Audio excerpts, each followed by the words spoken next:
ನಮಸ್ತೆ. ನಿಮ್ಮ ಪ್ರೀತಿಯ ಸಾಹಸ ನಿರ್ದೇಶಕ ಕೌರವ ವೆಂಕಟೇಶ್. ಮಗ್ಗಿ ಪುಸ್ತಕ ಅಂದರೆ ಎಲ್ಲ ಲೆಕ್ಕಾಚಾರ ಇರುತ್ತೆ, ಗಣಿತ ಅಂದ್ಕೊತೀವಿ ನಾವು.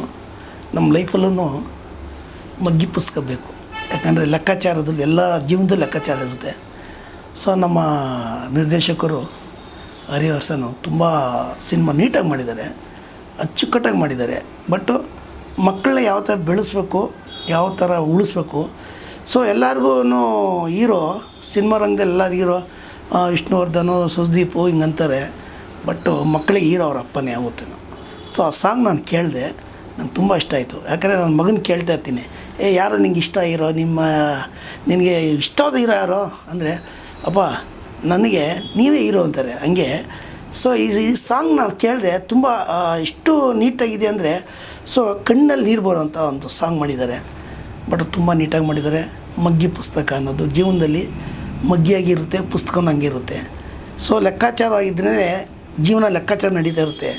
ಯಾವಾಗ ಲೆಕ್ಕಾಚಾರ ತಪ್ಪಾಗುತ್ತೋ ಮಗ್ಗಿ ಪುಸ್ತಕ ಲೆಕ್ಕಾಚಾರ ತಪ್ಪಾಗಿರುತ್ತೆ. ಸೊ ಮಗ್ಗಿ ಪುಸ್ತಕ ಸಿನಿಮಾ ಮಾಡಿದ್ದಾರೆ. ದಯವಿಟ್ಟು ಕನ್ನಡಿಗರಿಗೆ ಹೇಳೋದು ಒಂದೇ ಒಂದು ಮಾತು, ಈ ಸಿನಿಮಾ ನೋಡಿ ಥಿಯೇಟ್ರಿಗೆ ಬನ್ನಿ, ಸಿನಿಮಾ ಗೆಲ್ಲಿಸಿ, ಕನ್ನಡನೂ ಗೆಲ್ಲಿಸಿ. ಯಾಕೆ ನಾವು ಬರೀ ತಮಿಳು, ಹಿಂದಿ ಅದರಲ್ಲೆಲ್ಲ ಅಲ್ಲಿ ಹೋಲಿಕೆ ಆಗ್ತಿದ್ದೀವಿ. ಚಿತ್ರಮಂದಿರಕ್ಕೆ ಬನ್ನಿ, ಚಿತ್ರಮಂದಿರದಲ್ಲಿ ಕೂತ್ಕೊಂಡು ಕುಟುಂಬ ಸಮೇತ ನೋಡಬೇಕು ಅಂತ ನಿಮ್ಮಲ್ಲಿ ಕಳಕಳಿನ ಕೇಳ್ಕೊಳ್ತೀನಿ. ಮಗ್ಗಿ ಪುಸ್ತಕ ಸಿನಿಮಾಗೆ ಆಲ್ ದಿ ಬೆಸ್ಟ್.